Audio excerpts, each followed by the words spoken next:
नमस्कार दोस्तों, मैं आनंद मिश्रा मलाड बॉक्स क्रिकेट के तरफ से आप सभी दर्शकों का हार्दिक स्वागत करता हूं। आज की जो इंटरव्यू है वो इंटरव्यू में जो हमारे सामने गेस्ट आने वाले हैं उनका परिचय देने से पहले मैं सिर्फ 3 चीज़ कहना चाहूँगा। He is aggressive, he is having confidence level, and third thing is he is a very dynamic player and full of energy. So none other than Hemant sir. No problem. So Hemant sir, good evening. I know corona time है, so first of all आपसे ये पूछना जरूरी है कि आप सही सलामत है, करेक्ट? अपना ख्याल रख रहे हैं। Yes. So before I started, मैंने आपके बारे में 3 चीजें हमारे दर्शकों को बताया कि कॉन्फिडेंस की भंडार है आप, फिटनेस की तो लाजवाब, ये उम्र में जो आपने फिटनेस मेंटेन किया उसके लिए तो काबिले तारीफ है आप। तीसरी चीज एग्रेसिवनेस, बट मैं एग्रेसिवनेस आपका पर्सनल बिहेवियर के हिसाब से नहीं बोल रहा हूँ, क्रिकेटिंग फील्ड के हिसाब से बोलना चाह रहा हूँ। सो बहुत सारी बातें करेंगे आपसे slowly and steadily, because personally this is my first time मैं एक होस्ट के रूप में आपका इंटरव्यू ले रहा हूँ, और ज्यादा करके मैं आपके बारे में नहीं जानता हूँ, बट बहुत कुछ मैं जुटा पाया मेरे फ्रेंड के थ्रू। तो सबसे पहले सर, मेरा पहला सवाल आपको ये है, आपने हंड्रम क्रिकेट की शुरुआत कब, कौन से साल में और किस प्रकार, कौन सी टीम के साथ स्टार्ट किया? श्योर। सबसे पहले तो हेमंत सर, ये जो सर वाला टैग है ना उसको यूज मत करो। मैं हेमंत हूँ, मैं क्रिकेटर था, हूँ और रहूंगा। तो हम क्रिकेटर हमेशा फर्स्ट नेम से बात करते हैं, या जो प्यार से नाम हमारा लोग रखते हैं, हमारे टीम वाले या दूसरे टीम वाले, हमको एक दूसरे को उसी नाम से बुलाना चाहिए। तो आई थिंक ये पूरे डिस्कशन में हम हेमंत मेंटेन करेंगे, और सिमिलरली मैं आनंद मेंटेन करूंगा, if you don't mind. Secondly, before we start, जो भी दर्शक अब ये इंटरव्यू देख रहे हैं या जो आगे जाकर इसको देखेंगे, और जितने भी हमारे एमसीबी के मेंबर्स हैं और जो क्रिकेटर्स, अंडर आर्म क्रिकेट हो या ओवर आर्म क्रिकेट हो या leather, across Mumbai, across nation, जितने भी प्लेयर्स हैं और उनकी फैमिलीज और बाकी सारी जो फैमिलीज है, उन सबको मेरी तरफ से मैं भगवान से प्रार्थना करता हूँ कि वो सारे इस डिफिकल्ट पीरियड में अपने आप को सही सलामत रखे और पेशेंस रखे। और उम्मीद करता हूँ कि आने वाले दिन अच्छे होंगे, और जहाँ पर हम सभी लोग पहले जैसे ही क्रिकेट खेल पाएंगे, यहाँ वहाँ घूम पाएंगे और सारी चीज़ों का लाभ उठा पाएंगे। अब I will come back to your question. Actually अगर आप देखो तो अंडर आर्म क्रिकेट सीरियसली जो शुरू हुआ, वो आई मीन टू से सीरियस पर्सपेक्टिव से जो शुरू हुआ था, वो बाय फ्लूक हुआ था।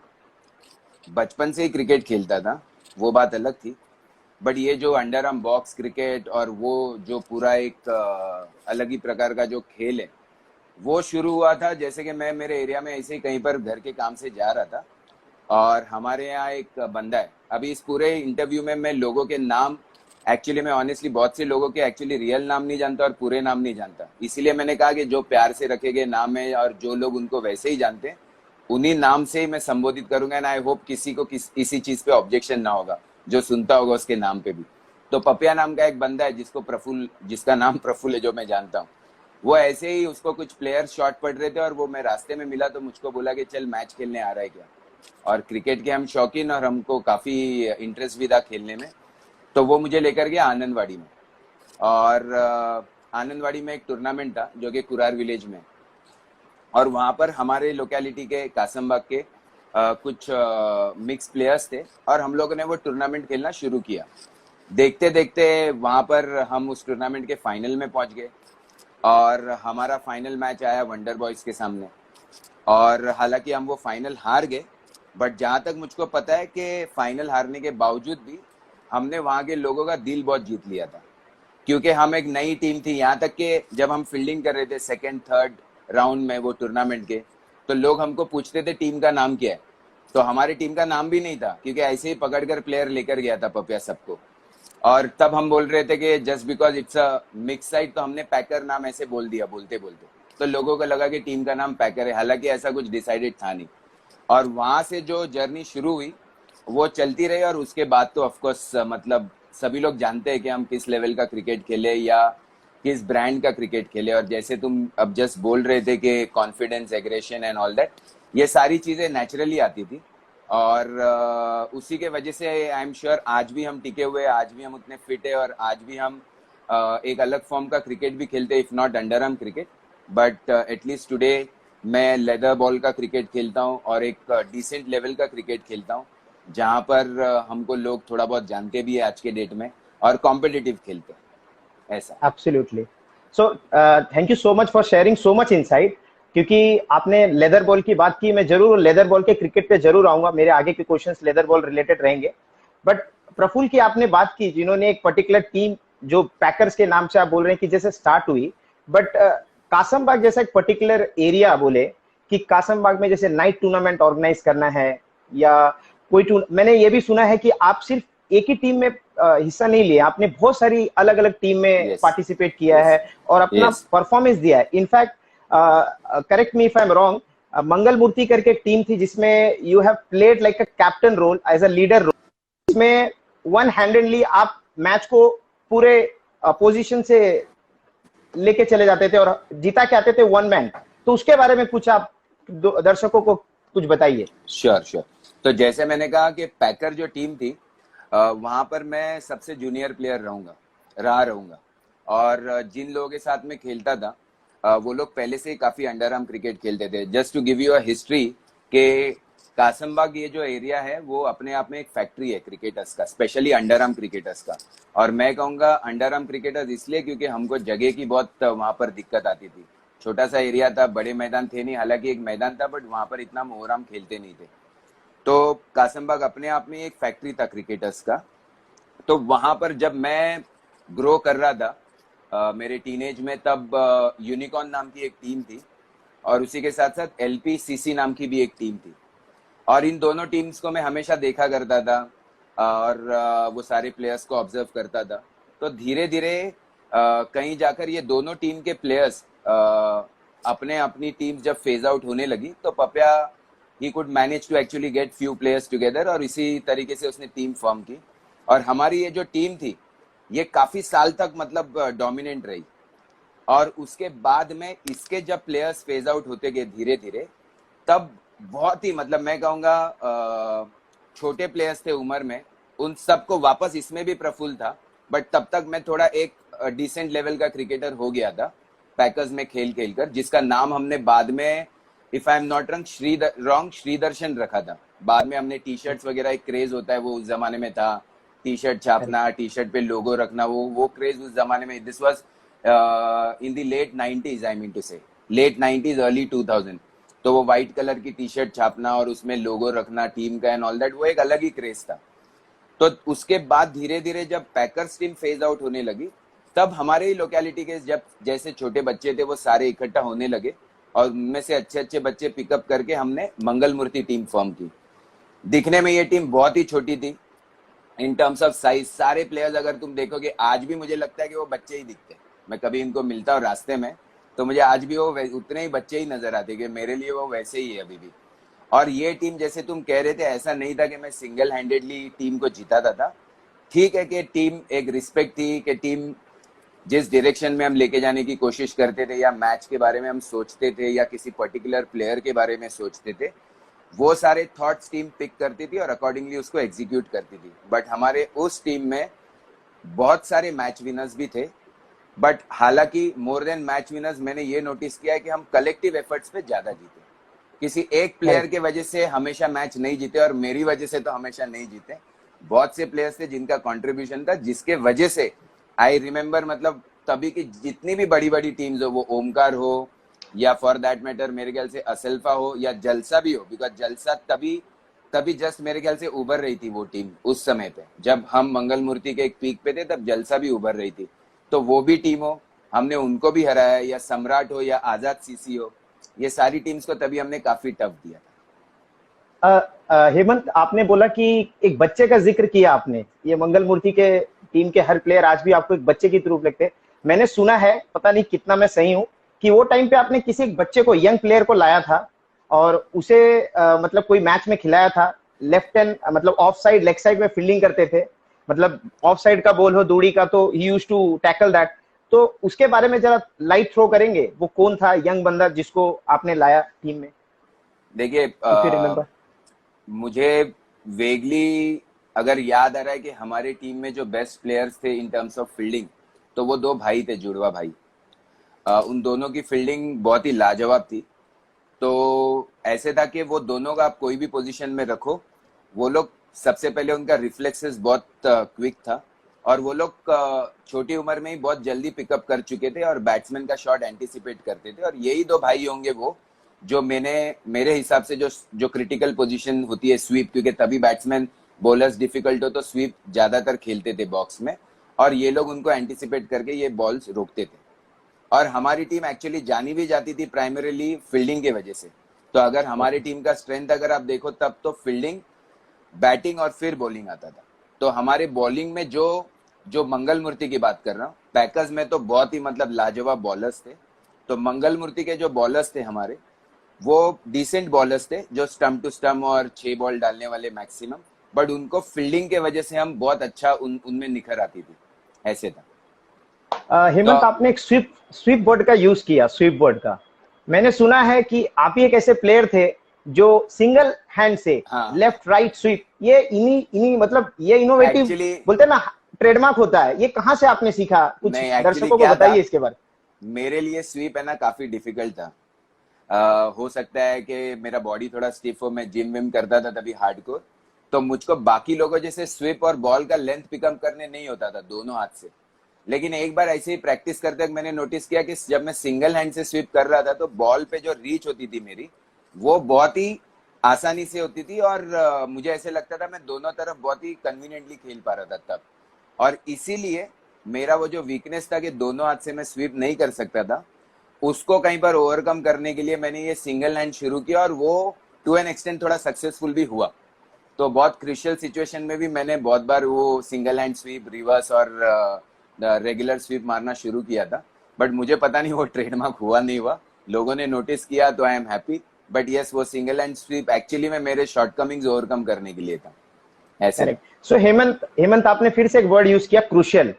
तो अभी हमारे खेल प्रेमी बंधुओं लोगों को आपके क्रिकेट जर्नी के टाइम पे कोई ऐसा क्रूशियल मोमेंट, ऐसा कोई किस्सा बताइए जिसमें टीम हार रही है लेकिन कुछ ना कुछ आपने स्ट्रैटेजी प्लान किया। बिकॉज आई नो आप बैट्समैन तो लाजवाब थे और अभी भी खेल रहे हैं leather cricket, I know that. But कुछ क्रूशियल मोमेंट्स बताइए जहां पे टीम गिर चुकी थी, डाउनफॉल हो गया था, बट आपने टीम को उठाया और मैच जिताया। तो ऐसा कोई क्रूशियल मोमेंट्स बताइए प्लीज। एक्चुअली कोई ऐसा मोमेंट सिंगल आउट नहीं कर पाऊंगा, लेकिन मुझको एक मैच याद है बहुत ही क्लियरली। ये पैकर्स की मैच है हमारी, और हम लोग बोरोली में फर्स्ट टाइम खेलने गए थे। देवीपाड़ा में एक स्कूल है, वहां पर स्कूल के यहाँ पर वो बॉक्स था, और वहां पर 6 बॉल 6 रन चाहिए थे सेमी में। और तब एक बॉलर था, अगर उसका नाम मैं सही याद कर रहा हूँ तो उसको चिंबोरी नाम से लोग जानते थे।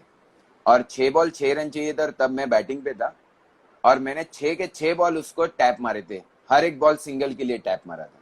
तो वो एक मैच मुझे क्लियरली याद है कि लास्ट मोमेंट में मैंने जिताया हो, क्योंकि चिंबोरी जैसे बॉलर को, बॉलर से ज्यादा पहले क्या कुछ बॉलर्स का एक नाम होता है ना, उनके वजह से भी हम थोड़े इंटीमेट हो जाते थे, कि हमको लगता था कि यार ये बॉलर है, तो वो इंटीमिडेशन काफी आता था उसके नाम से। बट उसको मारने के बाद पता चला था कि वो वहां का फेमस बॉलर था।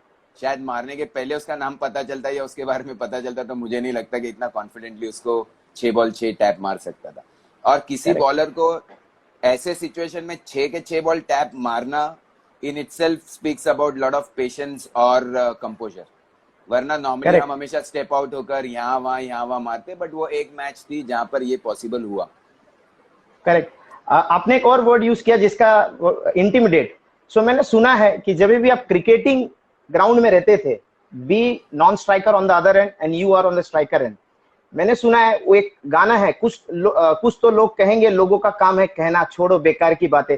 तो आप जब क्रिकेट खेलते थे ना, तो मैं एग्रेसिवनेस जो आपका एक नेचर बताया, it's from the cricketing field point of view, कि आप क्रिकेट में इतना घुस जाते थे। You use to non striker कि अपने को मैच में रहना है, बाहर दुनिया क्या बोलती है, अपने टीम का भी बंदा बोलेगा ये राइट मार लेफ्ट खेल। सो ये आप क्वालिटी कहां से सीखे? मतलब this is really remarkable. Actually आपने ये जो भी सुना है ये सच है। हम लोग बहुत ही सीरियस ब्रांड ऑफ क्रिकेट खेलते थे, और हम अगर आप देखो ना, तो वो जो एक फेज था, थोड़ा सा मैं इसका बैकग्राउंड दूंगा तुमको। वो फेज में ना लोग, अगर तुमने टीम का कॉम्बिनेशन अगर थोड़ा सा एक्सरसाइज किया हो इसके बारे में, तो जैसे वंडर बॉयज हुआ, हमारी टीम हुई, या सम्राट थी तब, या साई दर्शन और एक साईनाथ नाम की एक टीम थी वेस्ट की, या फिर जैसे डायनामाइट हुई, ये सारी टीम्स अगर तुम देखो तभी का कॉम्बिनेशन, तो वो एक क्लोज लोकेलिटी की टीम हुआ करती थी। मतलब सभी लोग मतलब ऐसे थे कि दिन में तुमको एक दूसरे से तुम टकराओगे, एक नहीं 10 बार टकराओगे, इतने क्लोज ग्रुप हम लोग हुआ करते थे। तो हम जब खेलते तो टीम में एक अलग बॉन्डिंग अंडरस्टैंडिंग पहले से ही थी, और उसके वजह से वो एक कॉन्फिडेंस आता था कि हम सब एक ही लोकेलिटी के लड़के हैं, हम खेल रहे हमारे टीम के लिए। प्राइज वगैरह सब सेकेंडरी आता था तब, दो सबको अच्छा लगता था प्राइज मनी जीतने के बाद तब, लेकिन वो सब कभी दिमाग में होता ही नहीं था। हम लोगों के दिमाग में यही था कि हम, हमारी टीम का हर एक प्लेयर, और बस हमको खेलना है क्योंकि हमको जीतना है। इन सब थॉट्स के वजह से ही मुझे लगता है कि जो बाहर नजर आता होगा लोगों को, और आज भी नजर आता है, उसका रीजन यही होगा। क्योंकि हम कभी ऐसे नहीं थे कि किसी टीम ने हमको एज अ गेस्ट बुला लिया या as a add on player बुला लिया खेलने के लिए, तो आपका एक एटीट्यूड ही अलग रहता है। तो मैक्सिमम जो मैं क्रिकेट खेला हूँ, वो हमेशा मैं ये कह सकता हूँ मेरी टीम में ही खेला हूँ। जब मैं कहता हूँ कि मेरी टीम, दो I must have change 2-3 teams over a period of time, but वो सारी हमारी लोकेलिटी की टीम थी। कभी ऐसे नहीं था कि हमारे यहाँ में कोई एक भांडुप का प्लेयर आगे खेला है, या फॉर एग्जाम्पल मलाड वेस्ट का कोई एक बहुत अच्छा प्लेयर खेला है तो वो हमें खेला है, ऐसा नहीं। हमने हमेशा जो प्लेयर कंसिस्टेंट रहने का प्रॉमिस करता है, जैसे मुझे याद है बबलू नाम था उसका, शायद वो समीर का भाई, वो उसकी टीम बंद होने के बाद हमारे में खेलने लगा, बट वो कंसिस्टेंट खेलता था, इसीलिए हम हमारे साथ वो खेलता था। मेरे ख्याल से दीपक भी थोड़े टाइम के लिए हमारे साथ खेला हुआ है, बट वो सिर्फ थोड़े टाइम के लिए खेला, इतना कंसिस्टेंट नहीं खेला।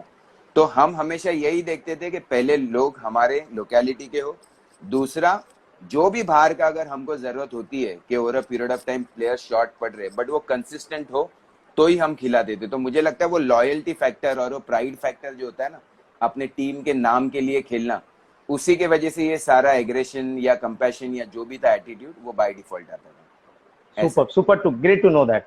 अच्छा, आपने ब्रांड का जिक्र किया, सॉरी अगर आपको मैं गलत नहीं पूछ रहा हूँ, लेकिन वो टाइम पे जो आप खेलने आते थे, बहुत दर्शकों ने, बहुत क्रिकेट प्रेमी ने ये बोला है कि आप वो टाइम पे, चाहे वो टी शर्ट हो, चाहे वो आपका ट्रैक्स हो, चाहे आपका शूज हो, everything was branded that time, B it be Nike, Puma and all that. नहीं सो ये सब चीजों का आपको क्रेज था कि कैसा था? नहीं, एक्चुअली ऐसे नहीं था।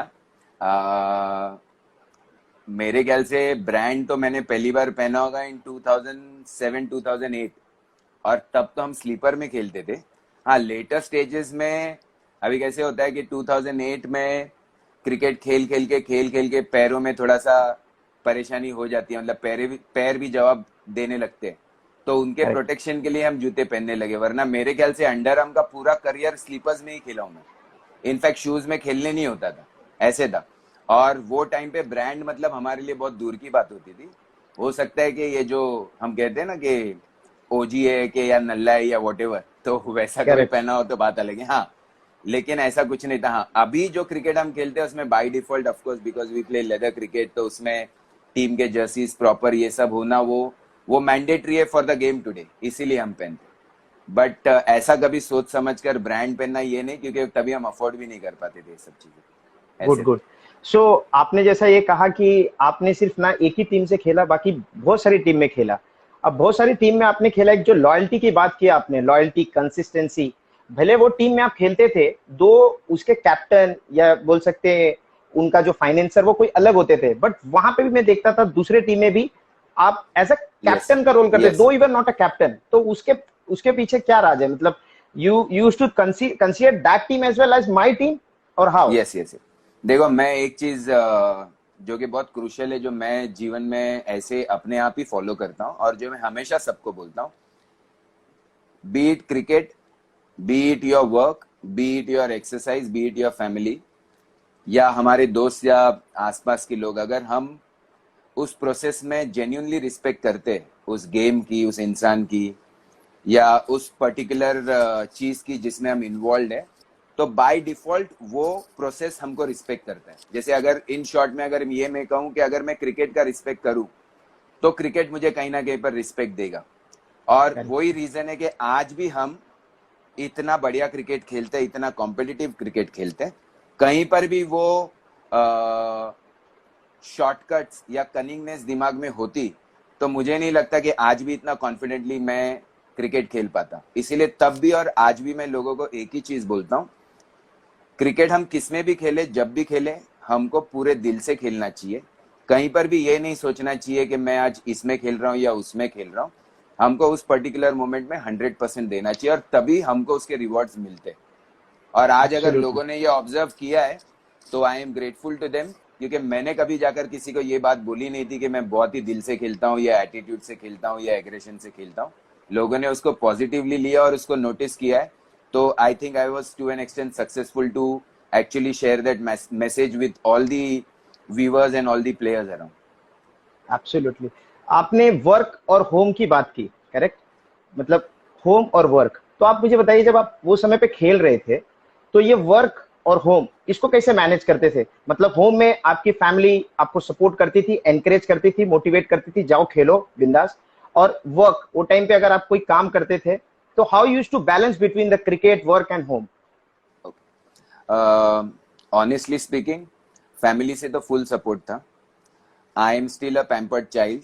मैं अभी भी मेरे घर वाले को ये लगता है, इंक्लूडिंग माई वाइफ, मेरे बच्चों को भी ये लगता है कि सबसे बड़ा बच्चा घर में पहले मैं हूँ, ऐसे। तो I am a very pampered child, तो ऐसे कोई रेस्ट्रिक्शंस घर से नहीं आए। They used to always encourage, और आज भी एनकरेज करते। आज भी मैं, जैसे ये लॉकडाउन के पहले हमारे मैचेस होते तो वीक में 2-3 मैचेस होते ऑन एन एवरेज। जैसे लेदर बॉल का गेम अगर मैं कहूँ कि पिछले 10 साल से मैं खेल रहा हूँ, तो on an average every season we play close to 70 to 75 matches. तो यू कैन इमेजिन कि 6 से 7 महीने के सीजन में 75 मैचेस, यानी फ्रीक्वेंसी क्या होगी। और ये तभी हम खेल पाते जब हमारी फैमिली का हमको फुल सपोर्ट हो। रही बात वर्क की, इनिशियल स्टेजेस में हर कोई केयरलेस होता है, मैं भी था, क्योंकि क्रिकेट तो हम कॉलेज के ज़माने से खेलते थे और क्रिकेट ही सबका पहला प्यार है और अभी भी है। तो पहली नौकरी होने के बावजूद भी तभी वो सीरियसनेस उस एज में किसी को नहीं होती। आई एम श्योर किसी को नहीं होती। सबसे पहले हम क्रिकेट को रखते हैं, यहाँ तक कि मैं मेरा ऑफिस बंक करके पहले दोपहर की मैचेस खेलने आता था गौशाला में। मैं मतलब आज मैं ओपनली बोल रहा हूँ, तब के मेरे एम्प्लॉयर्स अगर ये सुनेंगे तो शायद हो सकता है कि आज मुझे फोन करके कुछ बोले, बट तभी इतना सीरियसनेस इनिशियल स्टेज में था नहीं। बट धीरे धीरे समझ में आने लगा कि बॉक्स क्रिकेट जो खेल रहा हूँ या जो लेवल का मैं क्रिकेट खेल रहा हूँ, वो मेरा करियर नहीं है, वो मेरा सिर्फ एक पैशन है, या वो एक प्रोसेस है जो मुझे जॉय देता है या जिसके वजह से मैं अपने आप को फिट रखता हूँ। तो इन ए वे उसमें से जो पॉजिटिव चीजें हैं उसको मैं लेकर अपने वर्क लाइफ और स्पोर्ट्स लाइफ का बैलेंस कैसे मेंटेन करूं, जिसमें ऑफकोर्स मैंने बैलेंस मेंटेन किया, किसी को भी ज्यादा प्रायोरिटी दी नहीं, और इसीलिए शायद दोनों चीजें आज भी टिकी हुई है मेरे साथ। तो वर्क लाइफ में भी कहीं पर मैं थोड़ा बहुत सक्सेसफुल हूँ, और cricket as I said I am still playing. Absolutely, आपने बहुत सही बात कही। आपने कहा कि पैशन और एक इंसान का होता है एम। पैशन रहेगा in terms of any, be a sporting और बी इनटू एनी, किसी को नेता बनना है, किसी को कुछ करना है, बट पैशन सबको रहता है। But at the end of the day aim होना चाहिए, what is your goal, what where you have to land yourself up to, and which I think you have really doing a great. अच्छा, अभी मैं आपको थोड़ा past में लेके जाता हूँ। पास्ट में Okay. कोई ऐसा मैच के टाइम पे आप ऐसा कोई मेमोरीज बताइए जो आज भी आपको याद है। इट टेक्स यू नॉस्टैल्जिक, आप सोच में चले जाते हो, अरे यार ये क्या मेमोरी था। तो ये दर्शकों को प्लीज शेयर कीजिए। मैं तुमको बताता हूँ कैसे था कि हम जब सम्राट के ग्राउंड पे, और आजाद क्रिकेट का जो एक ग्राउंड है उत्कर्ष मंदिर स्कूल के यहाँ, मुझे अभी भी याद है। मतलब वो जो दिन सैटरडे हो या संडे हो, जब हम मतलब नॉर्मली जब टूर्नामेंट्स नहीं होते थे तो मैचेस खेलने के लिए ट्राई सीरीज वगैरह हम सम्राट के ग्राउंड पे, यहाँ तक कि सम्राट पे पिछले साल तक भी मैं जाता था, अभी भी कभी कभार अंडर आर्म खेलने चला जाता हूँ वहाँ, और उत्कर्ष के ग्राउंड पे हम खेलते थे। तो वो जो मोमेंट था जिसमें ऐसे लगता था कि ये मतलब शाम खत्म ही नहीं होनी चाहिए, ये क्रिकेट कंटिन्यू चलना चाहिए, बिकॉज जो कॉम्पिटिटिवनेस से हम वहाँ खेलते थे वो आजाद की टीम के साथ और सम्राट की टीम के साथ, और जिस तरीके के वो बहुत ही क्लोज मैचेस होते थे, मुझे ऐसे लगता था तब कि कभी ये शाम खत्म ही नहीं होनी चाहिए, क्योंकि नेक्स्ट डे मंडे होता था और ऑफिस जाना होता था। तो वो एक जो एक फेज है ना, मुझे ऐसे लगता है कि वो वापस आना चाहिए, क्योंकि वो ग्राउंड्स आज भी है और वो प्लेयर्स सारे हमको इकट्ठा आकर आज भी वहां पर खेलना चाहिए, क्योंकि वो मोमेंट्स मेरे ख्याल से रिक्रिएट करने बहुत जरूरी है जीवन में। उसके अलावा बहुत से ऐसे टूर्नामेंट्स हैं जहां पर, जैसे एक जोगेश्वरी में हम टूर्नामेंट खेल रहे थे मंगल मूर्ति टीम में से, और वो टूर्नामेंट फॉर सम रीजन हमने फाइनल में हम हारे थे असल्फा के साथ, बट फाइनल तक जब हम पहुंचे, हम मेरे ख्याल से 3 या 4 राउंड खेलकर, तभी 16 टीम्स के मैचेस होते थे या 32 टीम्स के, वॉट एवर, तो अकॉर्डिंगली नंबर ऑफ मैचेस हम खेलते थे। उस टूर्नामेंट में हमारा highest score till such time we reach the final was 14। So you can imagine, highest score 14 था और मेरे ख्याल से लोवेस्ट स्कोर 11 था, और जोगेश्वरी की सब अलग अलग टीम थी, हम किसी भी टीम को जानते नहीं थे वहां। फिर भी हम हमेशा वो स्कोर को डिफेंड कर कर हम फाइनल पे आए, और ये अपने आप में एक्चुअली मैं एक चमत्कार ही मान सकता हूँ कि 14-14 रन पे हम पैक हो जाते थे या 11 रन पे पैक हो जाते थे, फिर भी हमने ये सारे राउंड्स क्वालिफाई करके हम फाइनल तक आए थे। और वो पूरा, मतलब मेरे ख्याल से उस पूरे टूर्नामेंट में जिस तरीके से फील्डिंग में जान लगा दी थी सबने, हालांकि मैं हमेशा यही बोलता हूँ और अभी भी मैंने जैसे जिक्र किया कि मंगल मूर्ति में फील्डिंग हमारा 70% था, 20% हमारा बैटिंग था और 10% हमारा बॉलिंग था, जहां तक मैं, हालांकि मेरे 2-4 बॉलर अभी मानेंगे नहीं ये बात, लेकिन ये बात मैं इस तरीके से उस टीम को रेट करता था। तो वो एक मैच थी। प्लस मुझे अभी भी याद है कि हम एक बार ऐसे ही एक पैक साइड बनाकर मलाड वेस्ट जो मड विलेज है ना, वहां पर गए थे। किसी गांव वाले ने यहाँ पर जनार्दन या किसी को जन्या, जो नाम से फेमस है जन्या, जन्या को शायद किसी ने फोन किया था और हम ऐसे पैक साइड बना के गए थे जिसमें चोमन बाबू वंडर का, मैंने जैसे कहा कि मैं उनके वो नाम यूज करूंगा क्योंकि उनको वो, हम लोग और बाकी सब लोग उसी नाम से जानते हैं। मेरे यहाँ पर गोरू नाम का लड़का था जो कि अपने आप में बहुत ही मतलब यूनिक बॉलर था, क्योंकि गोरू जो बॉलर था ना, मतलब उसके पास ना टर्न था ना स्पिन था, बट उसका एक जो एक्शन था जिससे वो नो के लेंथ से बॉल को चेस्ट तक राइज कराता था, और ये अंडर आर्म में बिना साइड आर्म किए, मतलब साइड आर्म एक्शन से आप कोई भी बॉल को राइज करा सकते हो, बट लेजिटिमेट एक्शन में बॉल राइज कराना बहुत डिफिकल्ट है। और वो हमारा एक दोस्त है, मतलब he is no more, but हमेशा उसकी मेमोरी हमारे साथ रहती है। वो बहुत ही यूनिक बॉलर था। ऐसे हम यहाँ से, मतलब मलाड के कुछ गिने चुने प्लेयर्स हम मिलकर वहां गए थे, और जहां तक मुझे याद है हम फाइनल में हारे थे, if I am not wrong. May be Janardan की मेमोरी सही होगी, वो कभी आगे जाके इसका जिक्र कर सकता है। वो टूर्नामेंट भी एक बहुत अच्छा टूर्नामेंट था, और ऐसे काफी है।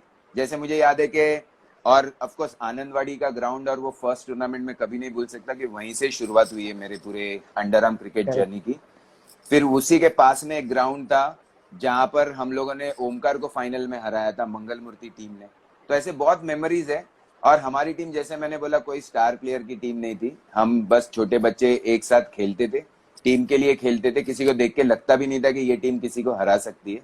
और हमने काफी चमत्कार किए थे उस एरा में, जिसके लिए अभी भी हमको प्राउड फील होता है कि हमने हमेशा बहुत ही कॉम्पिटिटिव खेला और अच्छी टीम्स को वहां पर हम लोगों ने डिफीट किया था। एब्सोल्युटली। जैसे आपने ओमकार का जिक्र किया और बहुत सारी टीम का जिक्र किया जिसमें आप मंगल मूर्ति में पार्टिसिपेट करके अपनी अपोनेंट टीम को हराए, कभी आप मुझे ये बता सकते हैं कि जब आप बैटिंग करते थे, कोई ऐसा बॉलर अपोनेंट टीम का जो आपको ऐसा लगता था he was a very dangerous in terms of to read his arm, like how he's bowling, whether it's a leg spin, off spin, what it is, and you find trouble while batting? वैसे तो सारे bowlers उस era के बहुत ही बेहतरीन और unique bowlers थे, but उनमें से मुझको ना वो ओमकार में जो एक शैलू नाम है शायद उसका, वो बॉलर रीड करना मुश्किल होता था, क्योंकि वो दोनों टर्न करता था और उसका आर्म एक्शन बहुत क्विक था। वैसे अगर तुम देखो तो सादिक भी दोनों टर्न करता था, या हमारे में जो पवार था, संतोष पवार, वो दोनों टर्न करता था। ऐसे काफी बॉलर थे, बट उनका एक्शन स्लो था और उनका पेस भी उस हिसाब से स्लो था।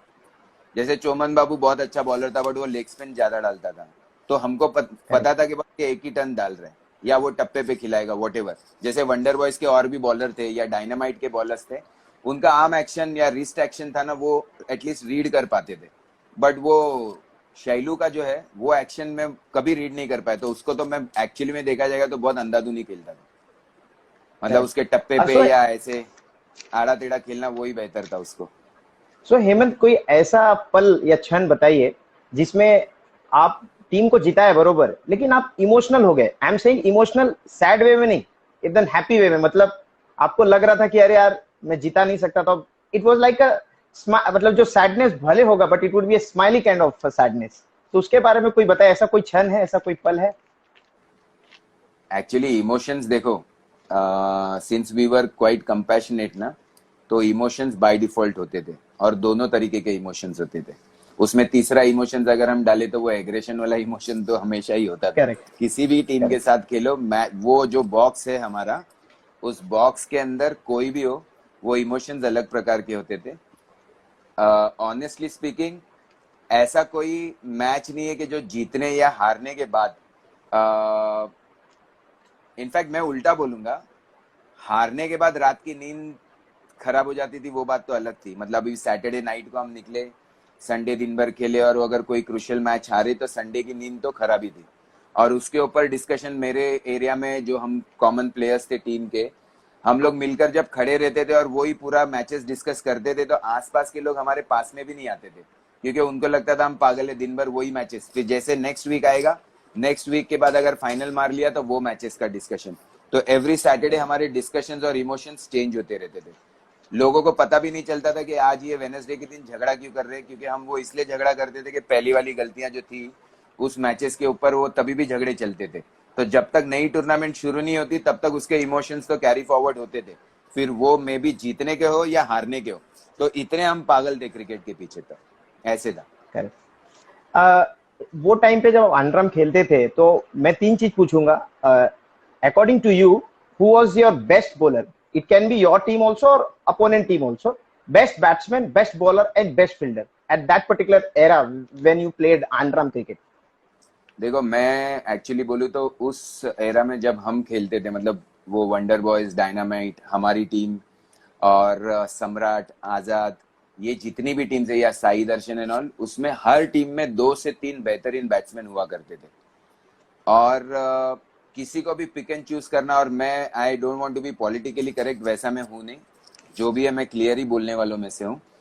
तो मुझको नहीं लगता कि किसी को हम पिक एंड चूज कर सकते, लेकिन हाँ, मैं कुछ बैट्समैन बोलूंगा और उसकी उनकी क्वालिटीज बोलूंगा। So I am not rating anybody 1 2 3 4 5 6, but मैं एक लॉट पिक कर रहा हूँ जिनको मैं ऑब्जर्व करता था, और शायद मेरा ऑब्जर्वेशन उनको सही या गलत लगे, वो हो सकता है मुझे मैसेज कर कर बता सकते हैं। रैंडमली अगर तुम देखो तो वो जलसा में दिनिया है जो कीपिंग करता है, वो बैट्समैन का रिफ्लेक्स बहुत अच्छा है, बट बहुत बार मैंने नोटिस किया है वो अपने कैजुअल एटीट्यूड के वजह से ऐसे लगता था कि he throws his wicket away. उसी टीम में अटेरिया है, जिसको विनोद भाई के नाम से आपने इंटरव्यू लिया, वो बैट्समैन ऐसा है कि वो अपना विकेट कभी छोड़ेगा नहीं, वो अपने विकेट को बहुत वैल्यू करता है, बहुत अच्छा बैट्समैन है वो भी। तभी वंडर बॉयज में अजय हुआ करता था, again he is no more, a very good guy, बहुत ही ऐसा बबली कैरेक्टर था। मैच के टाइम पे मतलब ही गिव हिज 100%, और बहुत बार मैंने देखा है कि सिंगल हैंडेडली वंडर बॉयज के मैचेस में वो स्कोर करता था। उन्हीं के टीम में बहुत से क्रूशियल सिचुएशंस मैंने देखे जहां पर चोमन बाबू ने अपने बैटिंग पे भी मैचेस, इनफैक्ट हमारे सामने 6 बॉल 9 रन चाहिए था, उसमें उसने मारे थे 3 बॉल में 9 रन। तो वो एक बहुत ही डेंजरस बैट्समैन था।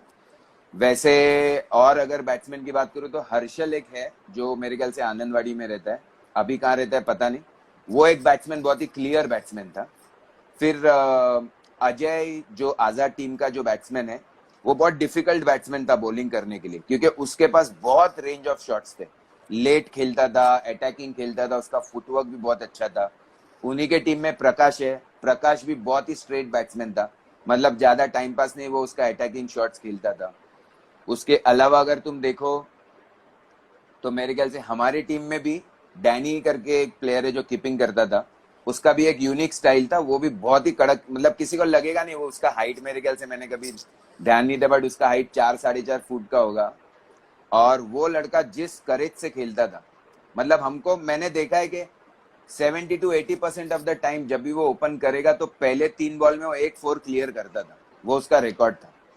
प्लस हमारी टीम के जो अबड़क तबड़क जो दोनों स्टार है, वो लोग भी बहुत डिफिकल्टीज क्रिएट करते थे। कुछ यूनिक बैट्समैन है, वो स्वीटी और उसकी टीम थी तब, वो लोग पागल करते थे सिंगल ले लेके लोगों को, मतलब वो लोगों ने कभी स्ट्रेंथ वाला गेम नहीं खेला, बट आई एम श्योर अगर वो सुन रहा होगा और बाकी लोग जो पुराने सुन रहे होंगे तो उनको भी याद आएगा कि वो जो दोनों थे, स्वीटी और उसका पार्टनर का नाम याद नहीं आ रहा मुझको, वो लोग सिंगल्स चिकी रन ले लेके पागल कर देते थे लोगों को। तो ऐसे बहुत बैट्समैन और उनकी यूनिक स्टाइल्स है। जैसे हमारे टीम में नाना था पैकर्स में, वो बहुत क्लियर और उसका बैटिंग का स्टाइल और टेक्निक बहुत अच्छा था, वो भी बहुत बेहतरीन बैट्समैन था। और मेरे ख्याल से सम्राट में देवांग भी एक बहुत ही अच्छा क्लियर बैट्समैन था। वो मतलब वो भी डेलिकेट शॉट्स या लेट कट्स नहीं, लेकिन उसका पावर शॉट्स बहुत बेहतरीन थे। तो ऐसे बहुत बैट्समैन है तब के। फिर उसके बाद में ओमकार का तुषार जो है, वो मतलब जब हमारे यहाँ के खेलता था वो भी बहुत अच्छी बैटिंग, उसने भी सिंगल हैंडेडली काफी मैचेस जीता है। प्लस हमारे यहाँ पर महेश हमारा दोस्त है यूनिकॉर्न में, उसकी भी बैटिंग एक थोड़ी यूनिक थी। तो ऐसे काफी प्लेयर्स है जो अपने अपने स्टाइल और इसके लिए जाने जाते हैं। इनमें से किसी को पिक एंड चूज करना बहुत डिफिकल्ट है वैसे। और करेक्ट। तो बॉलिंग के आपने मामले में अगर देखो, sorry sorry no problem, no या कंटिन्यू या बॉलिंग के मामले में अगर देखो तो जैसे मैंने बोला कि हर एक बॉलर का एक अलग स्ट्रेंथ था, बट उस एरा में more than the bowlers I think जिस प्रकार की फील्डिंग थी ना, वंडर बॉयज अमेजिंग फील्डिंग, पूरा पैक साइड था फील्डिंग में। मतलब वो धर्मेश और वो मेरे ख्याल से धर्मेश और पप्पू ये दोनों बाउंड्री पे रहते थे। मुझे आज भी याद है देवीपाड़ा में एक टूर्नामेंट था, लास्ट बॉल में या 2 बॉल में 4 रन चाहिए था और मैंने एक शॉट मारा था, मतलब मुझे ऐसे लगा कि वो जाके पर्दे को छुएगा और सडनली शायद धर्मेश का हाथ आया उस बॉल के बीच में और उसने वो रोका, वरना वो मैच हम जीत जाते थे और वो सेमीफाइनल था। I don't know if he remembers, लेकिन मुझे क्लियरली आज भी वो शॉट और वो धर्मेश का हाथ अभी भी ध्यान में आता है। वैसे फील्डिंग में सम्राट का साइड भी पैक था, हमारा खुद का साइड पैक था। तो ऐसे बहुत बेहतरीन टीम्स थे जिनकी फील्डिंग साइड भी बहुत अच्छी थी।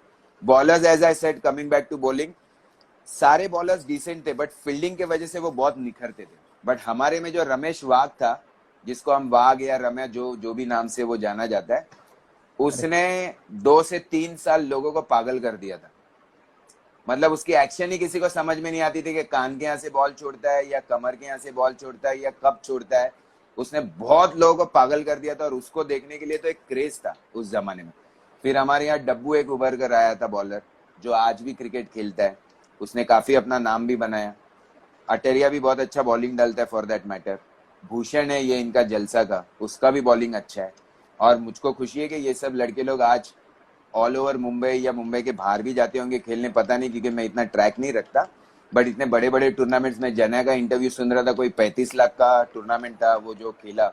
मतलब अगर आज हमारे दोस्त लोग जो हमारे साथ खेले वो अगर इतनी बड़ी बड़ी टूर्नामेंट्स खेल रहे तो मुझको इसमें बहुत खुशी है कि क्रिकेट इस लेवल तक पहुंच गया है। मैं देख रहा हूँ बहुत सारे दर्शक जो है, फ्रेंड्स भी हैं, वो लोग, उनकी भी मेमोरी ताजा होती जा रही। जो प्लेयर्स का आप नाम सुना रहे, लिटरली वो लोग भी नॉस्टैल्जिक हो रहे हैं मेरे हिसाब से। तो मुझे ये बताइए कि आपने 90s के एरास में खेला, 20 के एरा में खेला है, करेक्ट? तो ये दोनों एरा में आपने क्या डिफरेंस देखा? What paradigm shift you have seen in both the eras? Like, दो इंफ्रास्ट्रक्चर हुआ होगा, ऑर्गेनाइजर्स आए होंगे, फाइनेंसर्स आए होंगे, but what difference you would have seen in 90s and 20s, basically 1990 and 2000 from onwards? देखो, हमने जिस एरा से शुरू किया था ना, वो रबर बॉल का एरा था और रबर बॉल में बैटिंग करना बहुत डिफिकल्ट था क्योंकि बॉलर को जो ग्रिप मिलती थी बॉल की और जिस पेस से और जिस बाउंस से बॉल आता था, उसके लिए बैट्समैन के लिए वो डिफिकल्ट एरा था। और उस एरा में हम रन्स बनाते थे या बैटिंग जैसे भी वो करते थे। फिर और तब 6 ओवर्स का एरा था और तब एटलीस्ट तुम्हारे पास थोड़ा टाइम था सेटल होने और स्कोर डेवलप करने। उसके बाद 5 ओवर्स हुए और अभी तो 4 ओवर्स है। तो अब क्रिकेट बहुत फास्ट हो गया। अभी आपके पास सांस लेने भी टाइम नहीं है एज अ बॉलर या एज अ बैट्समैन, बहुत यानी बहुत फास्ट हो गया है। दूसरा, जो बॉल चेंज हुआ है उसके वजह से बॉलर्स को भी काफी डिफिकल्टी हुई है। मतलब मुझे याद है साईनाथ की जो टीम थी मलाड वेस्ट की, वो लोग रबर बॉल के लिए जाने जाते थे। बट जैसे जैसे धीरे धीरे ये बॉल चेंज हो गया, मतलब रबर बॉल से लोग लॉन टेनिस पे आने लगे। मैं ये नहीं कहूंगा उनको डिफिकल्टीज होने लगी, बट कहीं पर वो गेम उनको सूट नहीं किया, ऐसे मुझे लग रहा है आगे जाकर। और उनके प्लेयर्स भी तभी काफी सीनियर्स थे और वो अपने अपने करियर की वजह से फेज आउट हो गए होंगे। बट रबर बॉल से लॉन टेनिस बॉल, 6 ओवर्स के मैचेस से 4 ओवर के मैचेस, प्लस वो एक एरा था जैसे मैंने बोला कि लोग अपने टीम के लिए खेलते थे आज भी खेलते होंगे, बट आज मुझे ऐसे नहीं लगता कि टीम लॉयल्टी इतनी है, बिकॉज मैक्सिमम टीम इधर उधर के प्लेयर्स जमा करके खेलती है, तो वो लोग बस बंच ऑफ प्लेयर्स, वो एक टूर्नामेंट मारने का मिशन उनका होता है, फिर बाद में मेरे ख्याल से वो अपने घर अगर नेक्स्ट टूर्नामेंट में साथ में खेले तो ठीक, नहीं खेले तो वो किसी और टीम में खेलेंगे। तो वो एक मैंने बहुत बड़ा अंतर अभी देखा है, जो मुझे लगता है कि वैसा अच्छा भी है, जो सूट भी कर रहा होगा उनको, बट कहीं पर एक अपनी टीम और अपना गेम और अपना एक नाम उसको आगे लेकर अगर जाना है तो एक कंसिस्टेंट टीम के साथ खेलना बहुत जरूरी है, जो आज के डेट में मैं मिस करता हूँ। जो मैं कभी अभी जैसे उस दिन मैं कोई एक मैच, जस्ट बिकॉज ये वापस शुरू हुआ तो मैं कोई एक मैच देख रहा था 2017 का यूट्यूब पे, शायद ओमकार मलाड, तो ओमकार मलाड मतलब मैं समझता हूँ ये वही टीम है जो तुषार वगैरह की, बट मैंने Correct. देखा 4 बैट्समैन में कोई भी वो बैट्समैन मुझे दिखा नहीं जो पहले खेलता था। कोई एक विपिन नाम का लड़का था जो शायद भांडुपिया कहीं का कोई आज के डेट में बहुत बड़ा बैट्समैन है शायद, क्योंकि वो कमेंटेटर वैसा उसको उसकी जिक्र कर रहा था। फिर उसके बाद में दीपू, ऑफ कोर्स वो उसको मैंने देखा जो एक कॉमन और कंसिस्टेंट प्लेयर है।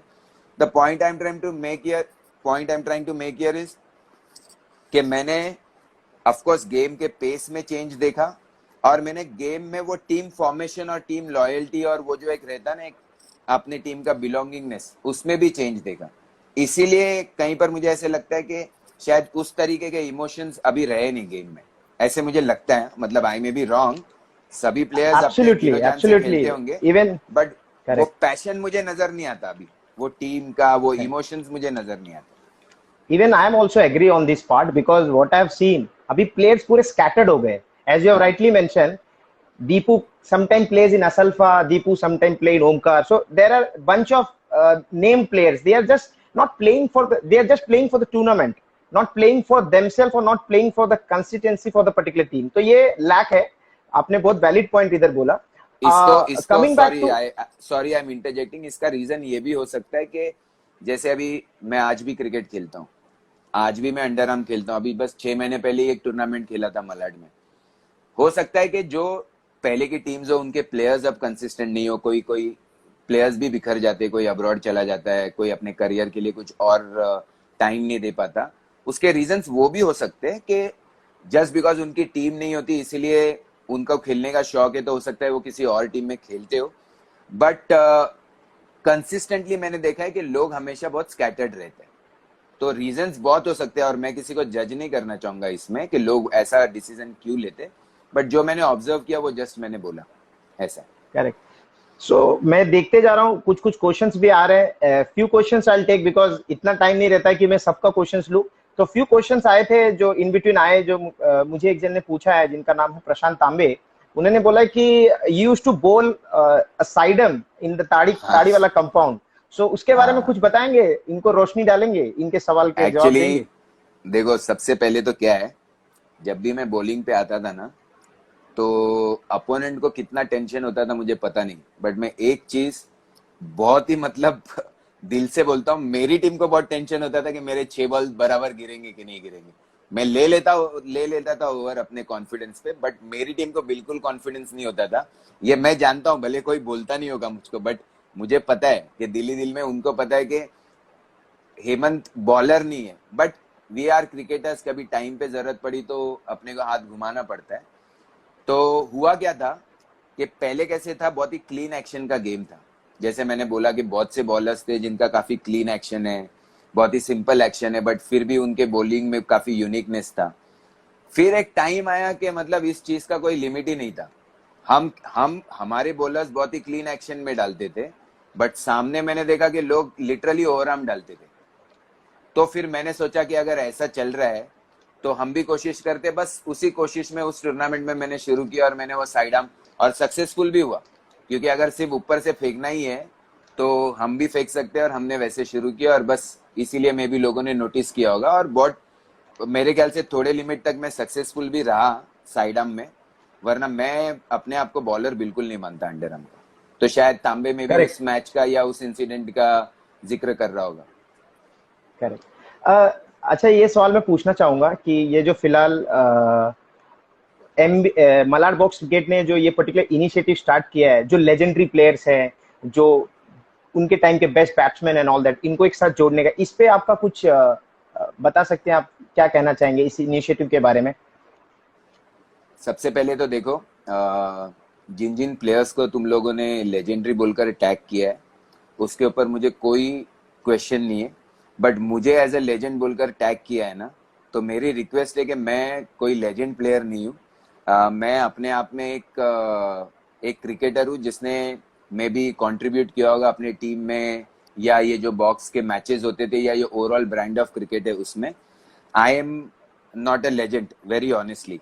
तो आप प्लीज मुझे उस लीग में तो मत गिनिएगा, और ना ही मुझको ओल्ड में गिनिएगा।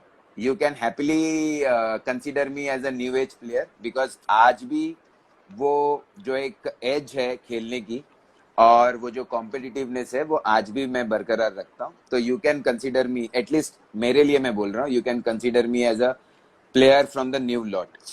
अब रही बात ये इनिशिएटिव की, आई एम एक्सट्रीमली हैप्पी, क्योंकि होता क्या है ना, इन सब चीजों से लोग साथ में आते हैं, और सिर्फ खेल के लिए नहीं। मतलब आज मैं हूँ या मेरे जैसे काफी क्रिकेटर्स है जो अपने लाइफ में थोड़े बहुत कहीं पर स्टेबल हुए होंगे, तो मुझे ऐसे लगता है कि हमारा टाइम है कि हम भी कंट्रीब्यूट कर सकते हैं किसी को काउंसिल करने के लिए, not just in terms of cricket but in terms of how to conduct life, how to approach their life और how to approach their career और certain issues जो लोग फेस कर रहे हो। तो ये सब इनिशिएटिव से कहीं पर उस किस्म का एक सपोर्ट हमको क्रिएट करना चाहिए। इन सब इनिशिएटिव से हमको, मुझे ऐसे लगता है कि वो पुराने दिन रिक्रिएट करने में थोड़े एफर्ट्स डालने चाहिए, जहाँ पर हमारे जैसे क्रिकेटर्स जो आज भी क्रिकेट खेलते हैं वो कभी साथ में आकर दोबारा क्रिकेट खेल सकते हैं। और ऐसी चीज़ों का हमने बहुत ही पॉजिटिवली इसको यूटिलाइज करना चाहिए, जिससे हम हमारे लिए, हमारे लीग एरा के प्लेयर्स और अभी जो नए प्लेयर्स हैं उनको किसी प्रकार से कुछ हेल्प सपोर्ट एक्सटेंड कर सकते हैं। उसी के प्रति हमारे विचार होने चाहिए, ऐसा मुझे लगता है। और ये इनिशिएटिव से मैं बहुत खुश हूँ, और मैं सभी लोगों को, in fact I would like to thank, जिसमें डब्बू है या पुजारी है या तुम आनंद, तुम खुद हो, या दीपक है और भी तुम्हारी टीम होगी, उन सबको मैं I would like to thank from bottom of my heart, और my best wishes to all of you.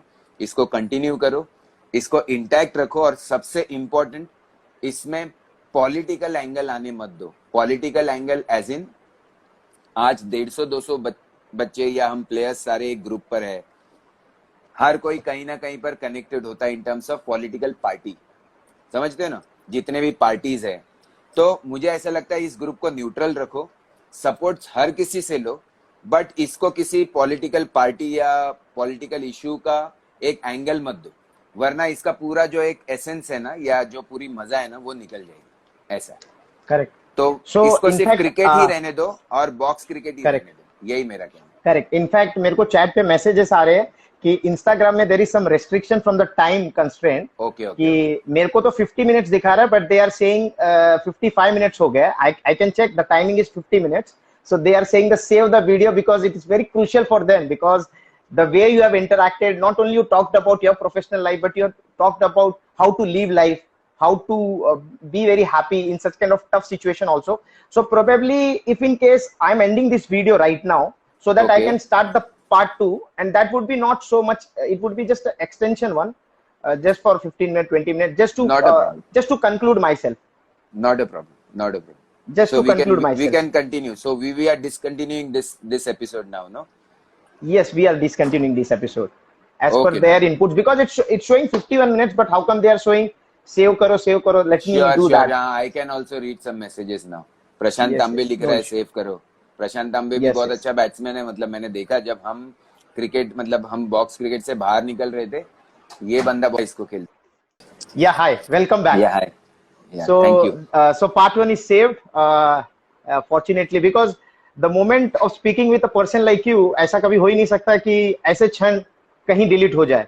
भले दर्शक बहुत नर्वस थे कि आनंद सेव करो, बट I couldn't, सेव हो गया होगा वीडियो को। सेव हो गया। In fact, it's post का save. So starting with the part 2, as you have rightly mentioned कि आज के यंगस्टर को क्या क्या करना चाहिए। So मैंने एक चीज देखा आप में, I will not ask your age, but the way your psyche is, definitely आप जिम जाते होंगे, तो कुछ फिटनेस का टिप मैं भी एक यंग हूँ, मैं भी आई एम जस्ट 29। मेरे जैसे बहुत सारे यंगस्टर हैं।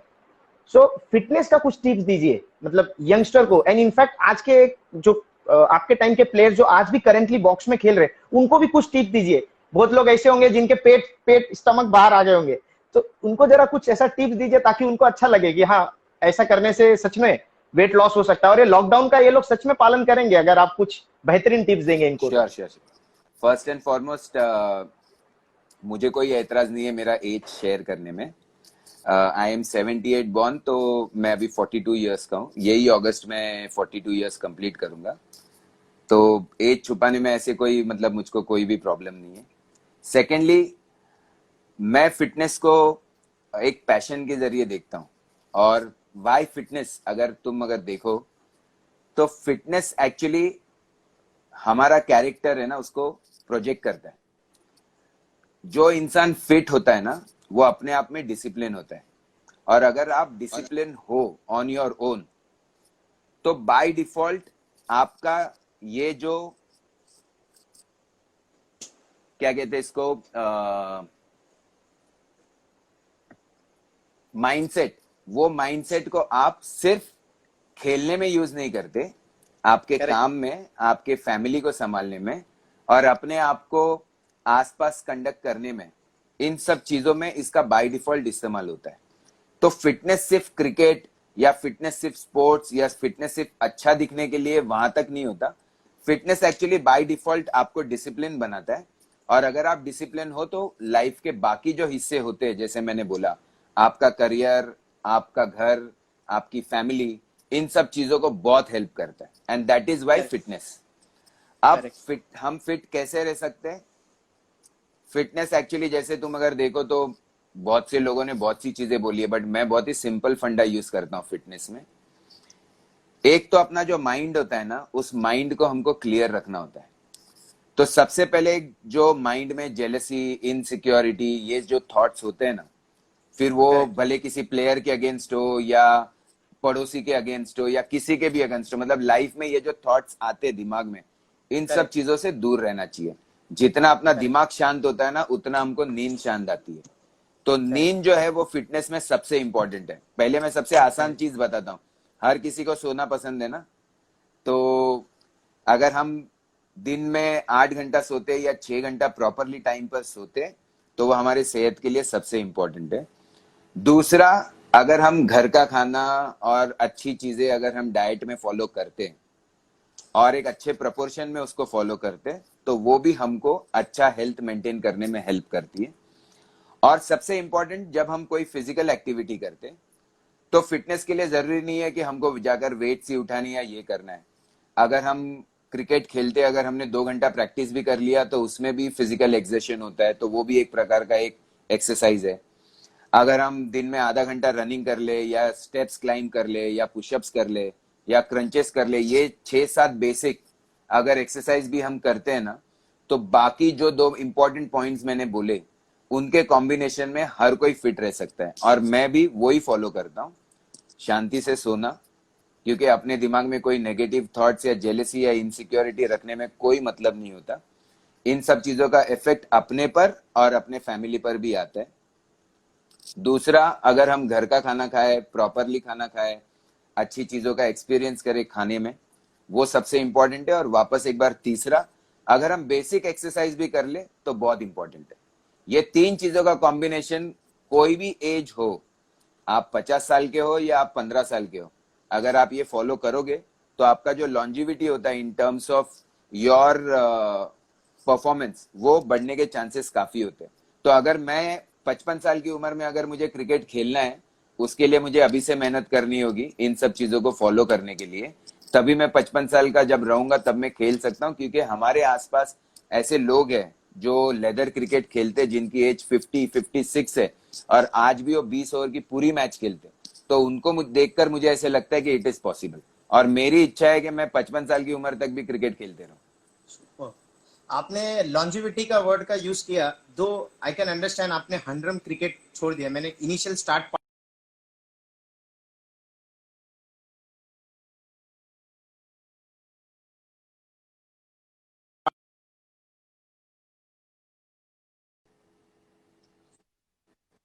in between.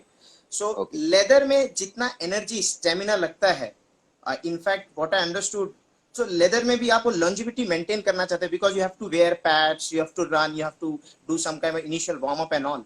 So अभी फिलहाल आप पूरा focus driven on the leather cricket, and I know you are playing in so many with in your particular company, corporate matches are happening. तो ये leather cricket and underarm cricket जमीन आसमान का फर्क है, because underarm is just like you can anybody can play, as you mention slipper में जाके खेल लेते थे लोग, but when you came to the leather kind of what difference you found, मतलब डू यू अडैप्ट क्विकली और how basically? Honestly मुझको मतलब मैं एक टाइम ऐसा था कि रात भर हम अंडरआर्म खेलते थे और सुबह टेनिस के टूर्नामेंट खेलते थे ओवरआर्म के। अब देखो सबसे डिफिकल्ट एक्चुअली अंडरआर्म है, उसका रीजन मैं बताता हूँ। क्योंकि अंडरआर्म में जो रिफ्लेक्सेस और हर बॉल तुमको नीचे से खेलना है। अगर आप ओवरआर्म खेल रहे हो या लेदर खेल रहे हो, कोई एज लगकर बॉल अगर लूप भी होता है तो आप बॉक्स के बाहर आउट नहीं होते। आप समझ रहे हो ना, अनलेस यू गेट कॉट तो बात अलग है। बट अंडरआर्म में जो ये रैपिड एक्शन के बॉलर्स है, ये है इतने छोटे से डिस्टेंस में आपको हर एक बॉल आपको ग्राउंड पे रखना है या टैप खेलना है। इसीलिए अंडरआर्म में जो बैटिंग है उसमें रिफ्लेक्सेस बहुत इंपॉर्टेंट है और वो एक अलग ही गेम है। रही बात ओवरआर्म की, उसमें आपका फिटनेस बहुत जरूरी है और आपके अलग प्रकार के स्किल्स आपको उसमें लगते हैं, बट प्राइमरीली फिटनेस है। अगर आपके पास फिटनेस नहीं है तो अगर आप फर्स्ट ओवर से 20 ओवर खेलना भी चाहते हो तो वो आपको आपकी बॉडी सपोर्ट नहीं करती। इसीलिए ओवरआर्म क्रिकेट किसी भी फॉर्म का हो उसमें आपको स्ट्रेंथ लगता है। जैसे टेनिस में अगर आपको बॉल लंबा मारना है तो you need that kind of strength, वैसे ही लेदर बॉल में भी जैसे timing is most important but strength is also equally important. तो दोनों क्रिकेट अपने आप में बहुत डिफिकल्ट है। मुझ में ये दोनों क्रिकेट, जो मैं ये क्रिकेट फॉर्म ऑफ क्रिकेट खेलता था, बहुत नेचुरली आता था। कि अगर मान लो रात भर आप अंडरआर्म खेल रहे हो, नीचे से खेल रहे हो, आपको ऊपर से मारना नहीं है बाय डिफॉल्ट, सुबह उठकर आपको पता है कि आपको नीचे से नहीं ऊपर से मारना है। आप समझ रहे हो ना, क्योंकि आप ओवरआर्म क्रिकेट खेल रहे हो तो वहां पर तो आपको लंबा लंबा मारना है। तो ये एडेप्टेबिलिटी बहुत नेचुरली आई, इसमें ज्यादा एफर्ट डालने नहीं लगे मुझको। तो हो सकता है कि just because it came naturally I was able to play all form of crickets and even now अभी भी कभी अगर अंडरआर्म के लिए कॉल आता है तो मैं जाकर खेलता हूँ। तो ऐसे नहीं होता कि हमने पहला ही बॉल छक्का मार दिया, ऐसा होता नहीं है। वो बाय डिफॉल्ट माइंड और बॉडी अपने आप को एडेप्ट कर लेती है और वो उस फॉर्म के क्रिकेट में हम खेल लेते हैं। Coming back to the Malad box cricket की बात करते हैं। मलाड में काफी एज अ प्रीमियर लीग होता है। जैसे if you talk about Orlem, there is like Kurar premier league which has happened like from 5-6 years. आपको नहीं लगता है कि बॉक्स क्रिकेट का भी उतना ही ग्रैंड लेवल पे from the Malad stand point होना चाहिए, जिसमें definitely organiser will come, financier will come, but do you think Malad is particularly lagging in terms of organizing such big events? देखो मैंने अभी अगर जैसे मैंने एक पॉइंट जो एम्फेसिस किया था लॉयल्टी का या टीम के लिए जो एक पैशन होता था ना, वो फेज आउट होने की वजह से नंबर ऑफ प्लेयर्स जो है ना वो कम हो गए। मतलब पहले आनंदवाड़ी में या कुरार में सबसे पहले सारे टूर्नामेंट्स कुरार में ही ज्यादा होते थे। 16 टीम कुरार विलेज और मलाड ईस्ट से ही पहुंच जाती थी, बाहर जाने की जरूरत नहीं पड़ती थी। तो अगर एक सिंपल कैलकुलेशन तुम करो कि अगर 16 टीम इंटू 9 प्लेयर, एक बॉक्स में 9 प्लेयर्स तब होते थे, तो अगर हाइपोथेटिकली उसको 10 लो कैलकुलेशन पर्पस से, तो 160 प्लेयर तो तुमको तब ऐसे ही मिल जाते थे जो एक्टिवली खेलते थे। उनके साथ जिनको चांस नहीं मिलता, ये नहीं मिलता, वो एक 20-25 पकड़ो तो 200 प्लेयर्स एक्टिवली इन्वॉल्व होते थे। आज अगर तुम निकलोगे ना तुमको 20 भी नहीं मिलेंगे। क्यों? क्योंकि उतनी नंबर ऑफ टीम्स रही नहीं। तो जब वो पैशन ही नहीं रहा, ये चीजें रही नहीं, तो फिर टूर्नामेंट ऑर्गेनाइज करेगा कौन? हर कोई तो स्कैटर्ड मैनर में खेल रहा है ना। किसी को यहाँ से कॉल आया तो वहां चला गया। अभी जैसे मैं तुमको क्लासिक एग्जांपल देता हूँ, जैनत अभी बहुत फेमस बॉलर था, तो बहुत सी टीम्स उसको अपने अपने, अगर उसकी टीम का मैच नहीं होता था तो उसको बुला लेती थी मैच खेलने। बट अगर उस पर्टिकुलर टूर्नामेंट में उसके टीम का एंट्री होता था तो वो सम्राट से खेलता था। लाइकवाइज हमारा भी वैसे ही था। बट आज के डेट में वैसा नहीं है। आज के डेट में जहां तक मैंने ऑब्जर्व किया, किसको जहां से भी फोन आए वो वहां जाके खेल लेता है, उसको अपनी टीम की पड़ी नहीं है। मतलब I may be harsh here but ये सच्चाई है आज के डेट की। और इसी के वजह से एक्टिव प्लेयर्स तुम देख लो ना, अंडरआर्म के कितने हैं तुम खुद गिन लो। अभी सुहास इतना एक्टिव है, सुहास इतना एक्टिव है, जलसा टीम, मतलब उसने अंडरआर्म को उस हिसाब से जलसा टीम या आर्यंस जो उनके साथ है, बाकी टीम्स मुझे अभी इतना नाम पता नहीं, उन लोगों ने बरकरार रखा है, तो उन्हीं को पूछ लो कितने प्लेयर्स अवेलेबल है आज। अगर वो है ही नहीं तो फिर ये सारी चीजें होंगी टूर्नामेंट कैसे? कैसे? तो करेक्ट करेक्ट। मुझे लगता है कहीं पर अभी ये जो इनिशिएटिव लिया गया है, जहां पर इस ग्रुप में 200-250 लोग जो भी आगे जाकर इकट्ठा होंगे, वहां से कहीं पर ये सोच आ सकती है और आगे जाकर हो सकता है ये इनिशिएटिव बने। Absolutely. Coming back to youngster, आप यंगस्टर के बारे में कुछ अभी जो यंगस्टर हैं, जैसे फॉर एग्जांपल अभी ठीक है सब स्कैटर्ड मैनर में खेल रहे हैं, बट ऑब्वियस ये सीनियर्स को देख के यंगस्टर भी कुछ मोटिवेट होते हैं, इंस्पायर होते हैं, सोचते हैं कि हमको भी कुछ, अरे इसकी तरह बॉलिंग डालना है, इसकी तरह batting. They used to be seeing the particular players and thinking of becoming he is my role model और समथिंग लाइक दैट। तो आपको लगता है कि ये पर्टिकुलर यंगस्टर को आप क्या एडवाइस देना चाहते हैं, अगर if they are engage in underarm cricket as of now, particularly मैं सबसे मलाड की पहले अगर बात करूं? करेक्ट, मैं सबसे पहले उनको एक चीज बोलूंगा कि ये जो क्रिकेट है ना, form of cricket, under arm जो फॉर्म ऑफ क्रिकेट है, ये बात ठीक है, हर हफ्ते तुमको 4,000 2,000 depending on the prize money जो आज के डेट में होती है, या तुमको किसी टूर्नामेंट में सिर्फ मैचेस खेलने के भी पैसे मिलते हैं। तो इन चीजों को सबसे पहले अपना करियर मत समझो। सबसे पहले तो ये एक पैशन, एक फन, उसके लिए खेलो, अच्छी चीज है, बिकॉज किसी भी फॉर्म का स्पोर्ट्स जो है वो आपको जीवन में डिसिप्लिन दिलाता है, उसको उस तरीके से खेलो। सबसे पहला एडवाइस ये है। और गेम के लिए जो एडवाइस है, और इसके लिए जो फर्स्ट पॉइंट में कह रहा था, इसके लिए तुम तुम्हारा करियर, फैमिली, उसका सेक्रीफाइस इस लेवल तक मत देना कि तुमको कल को ऐसा लगेगा कि मैंने क्या कर लिया। मतलब मैं ये नहीं कह रहा कि हम लोग खेलते थे या जो करते थे हम सब घर बार छोड़कर, बट मैं जनरली बोल रहा हूं कि ये चीज का एक बैलेंस और ध्यान रखना बहुत जरूरी है। और रही बात विद इन क्रिकेट क्या करना चाहिए, लोगों को देखो, उनसे सीखो, बट उनको फॉलो मत करो, क्योंकि हम दूसरों को फॉलो करने जाते हैं ना, तो हम हमारा खुद का जो एक स्टाइल होता है ना, उसको भूल जाते हैं। तो करेक्ट। सीखो, वो सिचुएशन समझो, वो सब चीजें करो, वो बहुत ही इंपॉर्टेंट होती है, लेकिन अपनी यूनिक स्टाइल और अपना जो खेलने का तरीका है उसमें ज्यादा चेंजेस मत लाओ। और तीसरा, अभी भी चांस है कि मलाड से ही जो अच्छे बच्चे खेलते हैं उनको साथ में लो। इनिशियली भले आप हारोगे 1-2 मैचेस, कोई प्रॉब्लम नहीं, बट आगे जाके आप एक कंसिस्टेंट टीम बना सकते हो, एक डिपेंडेबल टीम बना सकते हो, और उस एरा को दोबारा ला सकते हो। स्कैटर्ड में खेलना, यहाँ वहां खेलना, ये सारी चीजें टेम्पररी है, और उसमें अगर तुम क्रिकेट एक्चुअली पैशन के लिए खेलते हो तो उसमें इतना इतना हमको वो फील नहीं मिलता, या इतना हमको खुशी नहीं मिलती, जितना हम इकट्ठा साथ में रहते हैं और वहीं के लोग खेलते हैं, और वहां से हमको अगर वो जीत मिलती है ना, तो उसका जॉय और हैप्पीनेस बहुत अलग है। तो मेरा इन शॉर्ट ये कहना है कि फैमिली फर्स्ट, करियर भी सोचो, क्रिकेट खेलो, अपने आप को फिट रखो, अपनी खुद की टीम बनाओ, उस टीम को कंसिस्टेंटली साथ में लेके खेलो, लोगों को फॉलो करो इन द सेंस उनके स्टाइल और इसको ऑब्जर्व करो, बट उसको कॉपी मत करो। सिंपल। अच्छा, एक फनी इंसिडेंट है मैं जो आपके लाइफ रिलेटेड है, पता नहीं मैं करेक्ट हूँ या रॉन्ग, सुनी सुनी बातें है, it might be wrong also, कि आप कभी भी बस में बैठते थे अपना नॉर्मल बेस्ट में, और आपके प्लेयर्स भी बस में बैठते, तो उसके बस की कोई ऐसी यादें पर्टिकुलरली, जैसे बच्चे होते हैं ना हम इनिशियली, अरे यार कौन टिकट निकालेगा, sorry and use to sorry तुम्हारा go question like clear that, नहीं, तो ऐसा कोई नेटवर्क है। इंसिडेंट है, फनी इंसिडेंट? हेलो?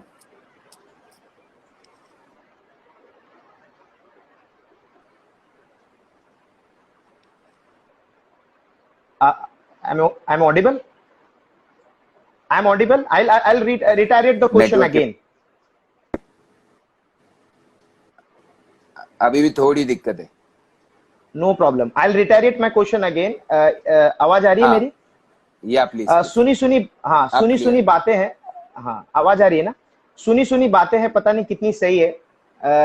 आप कभी भी जब बस में ट्रैवल करते थे पास्ट में, जब बच्चे, थोड़ा भी मतलब एरर बच्चे है, नहीं अभी बोल भी सकता आप एरर तब, है। अच्छा एरर है, नो प्रॉब्लम। आप ठीक है, आप बोलो। हाँ, मैं कह तुम्हारे रहा यहाँ था सुनी नेटवर्क का सुनी प्रॉब्लम बातें है हैं दोस्त कितनी, शायद। मेरे यहाँ सही है एक्चुअली, मैं तो सुन पा रहा हूँ एक्चुअली आपको।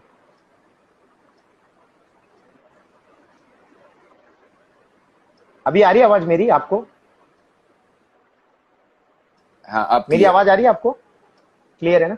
हाँ अब सो क्लियर आई है। विल रिटायर, हाँ I will reiterate my question again. सुनी सुनी बातें हैं, पास्ट में जब आप यंग प्लेयर थे, बस में आप ट्रैवल करते थे और अपने प्लेयर्स के साथ ट्रैवल करते थे, कुछ ऐसा फनी इंसिडेंट आप शेयर कर सकते हैं? जितना मैंने सुना है, पता नहीं मैं राइट हूँ कि नहीं, तो बस के कोई इंसिडेंट ऐसे जो तुम चुटकुले तुमने क्या टाइप हो। सुना है ये, तुमने क्या सुना है ये बताओ ना। अच्छा, मैं क्योंकि कह देता हूँ, वो मैंने ये सुना है। अच्छा अच्छा, मैंने ये सुना है कि नॉर्मली आप जब बस में जाते थे, तो आपके साथ जो आपके जो कलीग्स होते थे, क्रिकेट खेलने जा रहे हो आप एक पर्टिकुलर पॉइंट से दूसरे पॉइंट, आप मतलब बोलते थे टिकट मत निकालो, no need for taking out ticket. ये क्या बात सही है? सुनी सुनी बात है, might be I would be wrong हाँ आल्सो। देखो, अ, उस उम्र में जब हम 18 17 21 साल के होते हैं, उस उम्र में हम थोड़े फियरलेस होते हैं। हमको जो लॉ होता है या इन सब चीज़ों का इतना मतलब हम उनको फॉलो करना ज़रूरी नहीं मानते, out of fun, out of all that. और प्लस छोटे छोटे बच्चे हम क्रिकेट खेलने जाते थे, तो हमको देखकर भी कभी कंडक्टर को लगता नहीं था कि इनसे टिकट लेनी चाहिए। बस यही सब था। और ये छोटी छोटी चीज़ें एक अलग ही एक फन दिलाती थी, बट ऐसा कुछ इंटेंशनल नहीं था कि। और करेक्ट। तभी ऑनेस्टली जैसे मैंने कहा कि हम हमारी टीम खुद चलाते थे। ऐसा नहीं था कि हमको कोई फाइनेंसर है, क्योंकि इन सब चीज़ों को मैं बहुत खिलाफ था, मुझको ये पसंद नहीं आती थी। और हम ही कंट्रीब्यूट करते थे, जो भी प्राइज मनी आती थी वो हम ही शेयर कर लेते थे। तो तभी इतने पैसे भी नहीं होते थे कि कंट्रीब्यूट करने के बाद दिन रात भर का खाना, दिन भर का खाना, यहाँ वहाँ का ट्रैवलिंग, तो कहीं ना कहीं पे एडजस्ट करके पैसे बचा लेते थे, जिससे फिर हम थोड़ा कुछ और खाने के लिए हमारे पास पैसे बचते थे। बस यही रीजन था और ओके, कुछ नहीं। so last two question before I'll wind up this interview, and I would be really okay. thankful to you for giving your precious time to us. The question is about the current scenario, जो lockdown का state है। Basically you can see 1.0, 2.0, 3.0, अभी 4, अभी सुनने में आ रहा है 5.0 भी होगा। तो ये जो लॉकडाउन में बहुत लोगों के personally, physically, everything has change. तो आप ये लॉकडाउन के समय में आपका रोज, मतलब बोलते हैं ना रोजमर्रा डेली रूटीन या activities, what all activities you do in such, मतलब ये जो लॉकडाउन चल ही रहा है इसमें क्या करते हैं आप, अपने दिन को कैसे बिताते हैं? Definitely you will be working from home if you are working in some industries, but how you manage your other stuffs?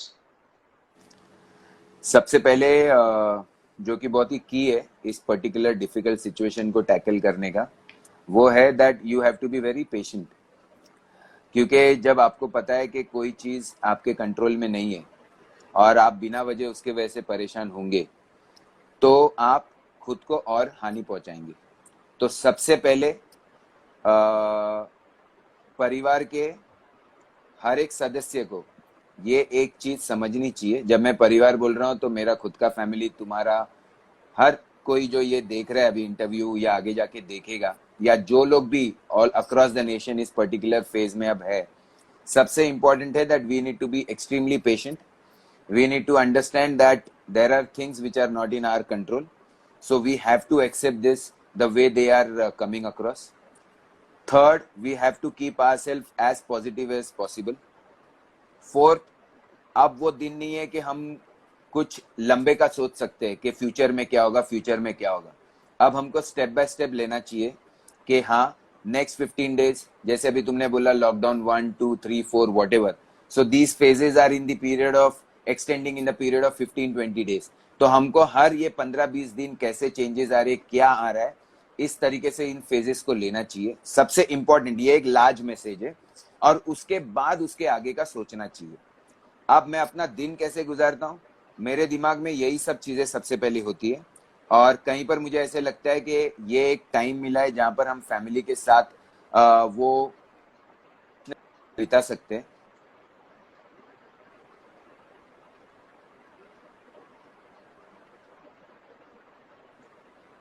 Sorry, कहीं पर पुअर कनेक्शन था। तो ये एक चीज जो है, इसमें या से हम जितनी भी पॉजिटिव चीजें निकाल सकते हैं, जैसे फैमिली के साथ रहना, इकट्ठा खाना खाना, जो पहले नहीं हो पाता था। पहले दिन में एक बार हम साथ में शायद खा पाते थे, बोर्डो इतना फ्रीक्वेंटली नहीं था। बट अब ऐसे होता है कि हम बच्चों के साथ, पूरी फैमिली के साथ दिन में 2 बार साथ में खाना खाते हैं, जो अपने आप में एक फन है। जो हम बहुत मिस कर चुके हैं जिंदगी में, या फिर मेरा लड़का है उसके साथ में एक्सरसाइज करना, क्योंकि आज वो भी एक फुटबॉल प्लेयर है, वो सुपर। स्टेट लेवल पे फुटबॉल खेलता है, उसको फिटनेस के थोड़े बहुत गाइडेंस जैसे अभी तुमने बाकी लोगों के लिए मांगे, तो अगर मेरा लड़का अगर मुझसे फिटनेस के अगर लेसन्स ना ले तो वो कुछ अलग, मतलब वो चीज बराबर नहीं होगी। तो उसके साथ थोड़ा फिटनेस के रेजिम फॉलो करना, ये सब चीजें जो नॉर्मल लाइफ में हम कभी सोचते नहीं, या टाइम भी मिलता है लेकिन हम इस पे ध्यान नहीं देते। तो मुझे लगता है इन सब चीजों का हमने बहुत ही बेहतरीन इस्तेमाल करना चाहिए, जो मैं भी करता हूँ। और अपने आप को जो भी है प्लेजेंट मूड में रख के फिट रखना चाहिए, कि आगे जाकर जब भी ये चीजें ओपन हो इसके लिए हम रेडी रहे। ऐसा ना हो that absolutely we are lagging behind because of certain things, कि हम जब भी कुछ ये चीज अपॉर्चुनिटीज मिले तो हम उसको टैप नहीं कर पाए या उसको कैपिटलाइज नहीं कर पाए। करेक्ट। इनफैक्ट मेरा जो लास्ट क्वेश्चन था, वो लास्ट क्वेश्चन का आंसर आपने इनिशियली दे दिया, जो 5 पॉइंटर्स दिए मेरे हमारे यंगस्टर को, हम जैसे लोगों को करना क्या चाहिए लॉकडाउन में। And typically I also used to do something to make out of कि कैसे लाइफ को जिया जाए। As you have rightly mention, past के बारे में नहीं सोचना चाहिए, फ्यूचर के बारे में नहीं सोचना चाहिए, करेंटली प्रेजेंट के बारे में सोचना चाहिए। दैट इज व्हाट इज बस रिक्वायर्ड। इनफैक्ट आपने लॉकडाउन के प्रति आंसर भी दे दिया मुझे कि यंगस्टर को क्या करना चाहिए। Lastly, I just want to extend my grateful to you because you being so mutual while having this interview. Uh, got to know a lot of about you, like be professionally, personally, and you as a good human being. What I can say, very enthusiastic, and as what I started earlier with the interview, that aggressiveness, confidence, and basically whatever the mixture of thing I can found it you was really commendable. And I hope all the players, all the दर्शक जिन्होंने भी देखा ये interview, definitely वो इसे देखेंगे और जरूर बोलेंगे कि कुछ अच्छा सीखने कुछ मिला है आज। क्रिकेट के अलावा भी लाइफ में क्या करना चाहिए सीखना मिला है। एज आपको एक आइडल बना सकते हैं। हाँ बोलिए please. Thank you so much. मैं एक चीज कहूंगा कि going back to the way you started this interview, और तुमने कहा कि मैं बहुत ही एग्रेसिवली या डोमिनेंटली ये सब क्रिकेट खेलता था। कहीं पर हो सकता है कि तुमने जिन भी लोगों से सुना या जिन लोगों ने मुझे देखा, तो जो हमको दिखता है वो बॉक्स में, और जो हम एक्चुअल होते वो हम तभी समझ सकते जब हम साथ में रहते या साथ में खेलते।